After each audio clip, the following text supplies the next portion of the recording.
Hello everyone, welcome back to the channel.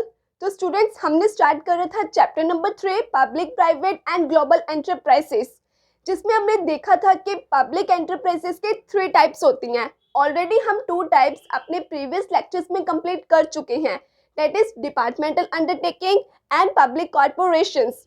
आज इस particular video में हम लोग बात करेंगे गवर्नमेंट कंपनी की, और ये भी पब्लिक एंटरप्राइजेस की ही वन ऑफ द टाइप है। तो मैंने ये 3 कंपनीज ड्रॉ करी हैं, ABC company, BDS company and XYZ company. अब ये जो 3 कंपनीज है ना, ये जो सबसे पहले वाली कंपनी है एबीसी कंपनी, इसमें जो गवर्नमेंट है उसका 51% स्टेक है। मतलब 51% स्टेक इसका किसमें है? गवर्नमेंट का। बाकी प्राइवेट का होगा, लेकिन 51% जो पेड अप शेयर कैपिटल है, जो स्टेक है, वो गवर्नमेंट का है। क्लियर? जो ये सेकंड कंपनी है बीडीएस कंपनी, इसमें 45% जो स्टेक है वो है सेंट्रल गवर्नमेंट का, 20% किसका है? स्टेट गवर्नमेंट का। देखा जाए अगर दोनों को कंबाइन करें तो 65% हुआ तो गवर्नमेंट का ही ना। ओके, अब जो ये थर्ड कंपनी है, इसमें 100 का 100% जो स्टेक है वो किसका है? गवर्नमेंट का ही है। तो अब इन तीनों में से गवर्नमेंट कंपनी हम किसे कहेंगे?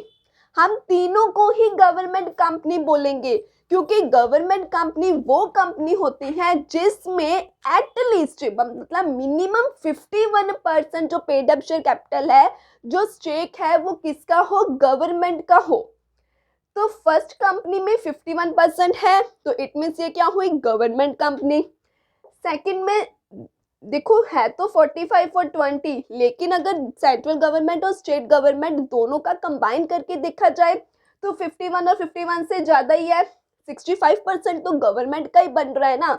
तो ये भी क्या हुई? Government company. इसमें तो है ही 100%, ये तो नो डाउट गवर्नमेंट कंपनी ही हुई। तो गवर्नमेंट कंपनी वो कंपनी होती है जिसमें एटलीस्ट 51% शेयर्स जो स्टेक है वो किसके हो? गवर्नमेंट के हो। उसे हम क्या बोलते हैं? Government company. अब ये जो कंपनीज हैं, ये गवर्न कौन करता है?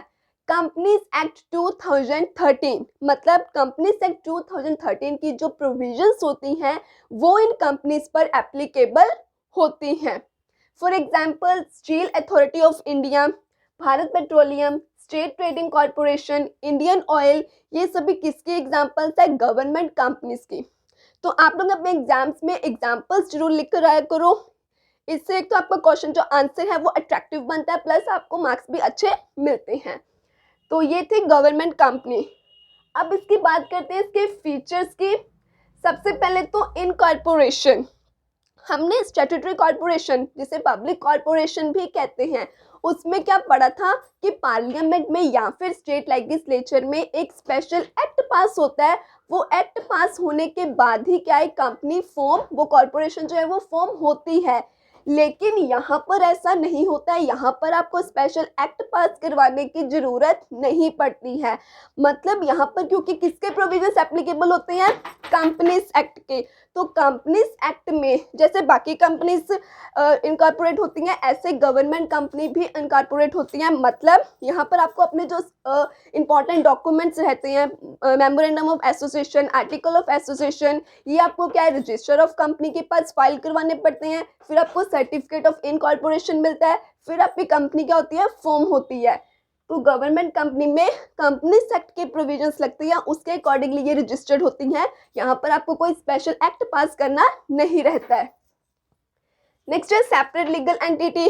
सेपरेट लीगल एंटिटी तो अब तक तो आप लोग समझ गए होंगे, इतने प्रीवियस वीडियो से हम समझते आ रहे हैं कि सेपरेट लीगल एंटिटी है मतलब ये जो कंपनी है अपने नाम पर कोई भी चीज़ खरीद सकती है, बेच सकती है, कोई कॉन्ट्रैक्ट कर सकती है, किसी के ऊपर केस कर सकती है, या कोई भी इस पर केस कर सकता है। यहाँ पर कंपनी और उसके मेंबर्स दोनों क्या है? अलग है। ओके, नेक्स्ट है मैनेजमेंट। तो मैनेजमेंट में क्या है कि जो ये कंपनीज है इनको कहते हैं मैनेज कौन करता है? Board of directors. अब बोर्ड ऑफ डायरेक्टर्स को नॉमिनेट कौन करती है? गवर्नमेंट। लेकिन मैंने क्या बताया था, इस कंपनी में कितने स्टेक गवर्नमेंट के हैं? 51, मतलब बाकी किसके हुए? प्राइवेट। इसमें 65% स्टेक गवर्नमेंट का है, तो बाकी का किसका हुआ? प्राइवेट। तो ऐसे सिनेरियो में इस कंपनी में जो बोर्ड ऑफ डायरेक्टर्स है वो क्या सिर्फ गवर्नमेंट अपॉइंट करेगी, वो जो प्राइवेट मेंबर्स है वो नहीं करेंगे? करेंगे, बिल्कुल करेंगे। लेकिन फर्क क्या है कि यहाँ पे इस केस में मेजोरिटी किसकी होगी? गवर्नमेंट की। मान लो अगर ये जो कंपनी है ये 10 बोर्ड ऑफ डायरेक्टर्स अपॉइंट करना चाहती है तो 5 से ज़्यादा मतलब 6-7 कौन अपॉइंट करेगा? गवर्नमेंट। 3-4 कौन करेगा? वो जो प्राइवेट मेंबर्स हैं। मेजोरिटी इस केस में किसके हाथों में होगी? गवर्नमेंट के। क्लियर है? नेक्स्ट है स्टाफिंग। स्टाफिंग कहते हैं ये जो गवर्नमेंट कंपनीज है ये खुद से इनके पास ये फ्रीडम है कि ये लोग अपनी मर्जी से जिस एम्प्लॉय को रिक्रूट करना चाहते हैं, किसका सिलेक्शन करना चाहते हैं, किसको कितनी रेमुनरेशन देना चाहते हैं, किसको कौन सी पोजीशन पे रखना चाहते हैं, ये खुद से डिसाइड कर सकते हैं। इनके जो डे टू डे वर्किंग्स है ना उनमें जो पार्लियामेंट है वो इंटरफेयर नहीं करता। ओके। नेक्स्ट है governed bye provisions of MOA and AOA. MOA मतलब मेमोरेंडम ऑफ एसोसिएशन, एओए मतलब आर्टिकल ऑफ एसोसिएशन। मैंने क्या बताया था इस कंपनीज पे किसकी प्रोविजंस एप्लीकेबल होती हैं? कंपनीज एक्ट 2013 की। और ये एक्ट क्या बोलता है कि हमें ये जो डॉक्यूमेंट्स हैं इंपॉर्टेंट एमओए एंड एओए ये प्रिपेयर करने पड़ते हैं। तो ये जो डॉक्यूमेंट्स में क्या होता है सारी इंफॉर्मेशन कंटेन होती है, सारी इंफॉर्मेशन मेंशन होती हैं कि एक कंपनी के ऑब्जेक्टिव्स क्या हैं, उनको कौन से रूल्स एंड रेगुलेशंस फॉलो करने हैं, एम्प्लॉयज़ के एम्प्लॉयमेंट के रिलेटेड, ये सब चीज़ें क्या इनमें मेंशन रहती हैं। अभी के लिए इतना डिटेल में समझने की जरूरत नहीं है, इस डॉक्यूमेंट्स को आगे जाकर समझेंगे। अभी इतना समझ लो कि जो ये एमओए है ना इसमें एक ऑब्जेक्टिव क्लॉज भी होता है। तो फॉर एग्जांपल ये जो कंपनी है इसने अपने एमओए के ऑब्जेक्टिव क्लॉज में ये मेंशन करा था कि हम लोग क्या है सिर्फ और सिर्फ लोगों को बिल्डिंग बना कर देंगे। मान लो एक पर्सन है उसने इस कंपनी को कॉन्ट्रैक्ट दिया कि आप हमको बिल्डिंग तैयार करके दो। इन्होंने तैयार करके दे दी, एक बिल्डिंग बन गई, ठीक है। इनके ऑब्जेक्टिव में सिर्फ इतना मेंशन है कि हमने बिल्डिंग बनाकर तैयार करके दे दी, दैट्स इट, बस बात खत्म। फिर इसने कंपनी वालों ने सोचा कि क्यों ना हम अलग से बिल्डिंग्स बनाकर लोगों को लीज पे भी देनी शुरू कर दें। ठीक है, इन्होंने क्या करा, एक ये पर्सन है इन्होंने अपनी क्या करा कुछ बिल्डिंग्स बनाई थी, उसमें से एक बिल्डिंग इस पर्सन को उन्होंने लीज पे दे दी। ठीक है, अब ये बात इन्होंने अपने एमओए में मेंशन ही नहीं करी, मतलब उसमें अमेंडमेंट ही नहीं करी अपने डॉक्यूमेंट में, ठीक है, और इसको दे दी लीज पे बिल्डिंग। अब इस पर्सन ने क्या करा, इनको रेंट ही नहीं दिया। रेंट नहीं दिया तो ये जो कंपनी है इस पर केस नहीं कर सकती। कहने का मतलब है कि ये जो कंपनी है इससे वो पैसा नहीं निकलवा सकती क्योंकि इन्होंने अपने एमओए के बियॉन्ड जाकर वो काम कर रहा है। अगर इन्होंने ऐसा करना ही था, अपनी अलग से बिल्डिंग्स तैयार करके लोगों को लीज पे देने का काम स्टार्ट करना ही था, तो अपने एमओए को सबसे पहले उसमें अमेंडमेंट करनी चाहिए थी, अल्ट्रेशन करनी चाहिए थी, उसमें ये बात मेंशन करनी चाहिए थी। अगर आप अपने एमओए के एओए के बियॉन्ड जाके काम करते हो तो फिर वो गलत होता है। तो कहते हैं जो कंपनीज हैं वो एमओए और एओ की जो प्रोविजंस हैं उनको वो माननी पड़ती हैं। अगर कुछ चेंज करना है तो ठीक है, आप अपने डॉक्यूमेंट्स में भी चेंजिंग करिए। ओके, नेक्स्ट है अकाउंटेबिलिटी। अकाउंटेबिलिटी का मतलब है कि ये जो है कंपनीज इनको सेंट्रल गवर्नमेंट जो है वो ऑडिटर अपॉइंट करके देती हैं। ठीक है, वो जो ऑडिटर होता है इनके सारे अकाउंट्स को प्रिपेयर करता है, मतलब चेक करता है, ठीक है, सारा देखता है, ऑडिटिंग करता है प्रॉपरली, और फिर वो जो है पार्लियामेंट में या फिर स्टेट लेजिस्लेचर में इनको पूरा का पूरा हिसाब देना पड़ता है। इनकी मतलब सारा इनको पार्लियामेंट को बताना पड़ता है, हिसाब सारा देना पड़ता है। ठीक है, मतलब ट्रांसपेरेंसी है पूरी। एक पॉइंट मुझसे मिस आउट हो गया, दैट इज फंडिंग। अब इस कंपनीज के पास फंड कहाँ से आता है? एक तो गवर्नमेंट का हो गया क्योंकि गवर्नमेंट का स्टेक होता है, प्लस प्राइवेट जो इसमें मेंबर्स होते हैं उनका भी हो गया। इसके अलावा कैपिटल मार्केट मतलब ये लोग क्या है मार्केट में शेयर्स इशू कर सकते हैं, डिबेंचर्स, बॉन्ड्स, ये सब सिक्योरिटीज जो है इशू कर सकते हैं। ओके, ये थे इसके फीचर्स। बात करते हैं इसके मेरिट्स की। एक बात तो आप अब तक समझ गए होंगे कि अगर आप लोगों को फीचर्स क्लियर है, मीनिंग क्लियर है, तो मेरिट्स तो अपने आप ही हो जाती हैं। मेरिट्स फीचर से मिलती जुलती होती हैं, राइट।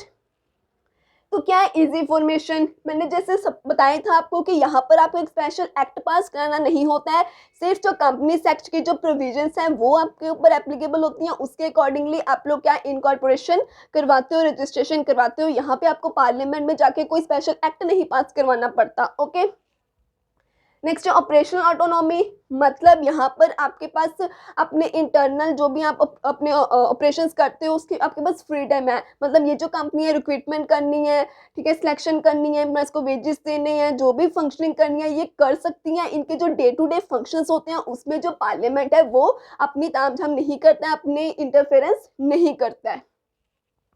नेक्स्ट है इंडिपेंडेंट स्टेटस। इंडिपेंडेंट स्टेटस का मतलब क्या है, इस कंपनी की सेपरेट लीगल एंटिटी होती है, मतलब कंपनी और उसके मेंबर्स क्या है, अलग अलग है। कंपनी चाहे तो केस कर सकती है किसी पे, कुछ भी चीज़ अपने नाम पे खरीदेगी, ठीक है, कुछ भी चीज़ बेचनी है, जो भी है वो सब उसके नाम पर ही होगा। प्रिवेंट अनहेल्थी प्रैक्टिसेस, क्योंकि ये इसमें मेजर स्ट्रोक किसका है, बेशक बीच में प्राइवेट भी इंक्लूड है लेकिन मेजर स्ट्रोक किसका है, गवर्नमेंट का। तो क्योंकि ये गवर्नमेंट कंपनी से, तो यहाँ पे कहते हैं अनहेल्थी प्रैक्टिसेस इतनी नहीं होती हैं। जो कंपनीज होती हैं वो अच्छी क्वालिटी की गुड्स प्रोवाइड करती हैं, ठीक है, और रिजनेबल रेट पे क्या प्रोवाइड करती हैं।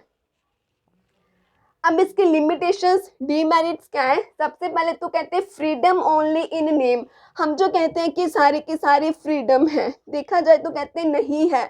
यहाँ पर क्या है, क्योंकि ये गवर्नमेंट कंपनी है, गवर्नमेंट का मेजर स्ट्रोक है, तो यहाँ पर जो हम कह रहे हैं ना कि कंपनी एक्ट की प्रोविजंस एप्लीकेबल है, कंपनी एक्ट की प्रोविजंस एप्लीकेबल है, तो कहते हैं अगर रियलिटी में देखा जाए तो कंपनी एक्ट का जो रेलिवेंस है वो यहाँ पे कम पड़ जाता है, और गवर्नमेंट का जो स्ट्रेक है वो यहाँ पे ज़्यादा है, मतलब उसका इंटरफेरेंस ज़्यादा है। गवर्नमेंट का यहाँ पे जो रोब कह सकते हो आप ज़्यादा है, कंपनी एक्ट का जो रेलिवेंस है वो कम पड़ जाता है। नेक्स्ट है lack of initiative, lack of initiative and lack of motivation. ये दोनों पॉइंट्स मैं इकट्ठे ही समझा देती हूँ। Lack of initiative and motivation यहाँ पर कम क्यों है, क्योंकि यहाँ पर क्या है, आपको fixed salaries and fixed wages से मिलनी है। दूसरा यहाँ पर आपको मेरिट बेसिस पे प्रमोशन नहीं मिलता है, ठीक है, तो क्या है, लोगों इतना इनिशिएटिव्स भी नहीं दिखाते हैं और इतने मोटिवेटेड भी नहीं रहते हैं काम को लेकर। नेक्स्ट है board of directors pact with yes man. कहते हैं यहाँ पर क्या है, बोर्ड ऑफ डायरेक्टर्स को अपॉइंट कौन करता है, गवर्नमेंट। मेजर यहाँ पे इतना रोल किसका है, गवर्नमेंट का। तो जो बोर्ड ऑफ डायरेक्टर्स जो है वो बिजनेस मैनर से काम नहीं करते हैं, वो क्या करते हैं, बस गवर्नमेंट के रूल्स को, रेगुलेशंस को, इंस्ट्रक्शंस को मानते हैं, यस यस यस करते हैं, यस सर करते हैं और काम करते जाते हैं। तो ये थे इसके लिमिटेशंस। आई होप आपको क्लियर हो गया होगा कि गवर्नमेंट कंपनीज क्या होती हैं। कोई भी डाउट हो आप कमेंट सेक्शन में पूछ सकते हैं। वीडियो को लाइक करें, अपने फ्रेंड्स के साथ भी शेयर करें, एंड और वीडियोस देखते रहने के लिए चैनल को सब्सक्राइब करें। Thank you.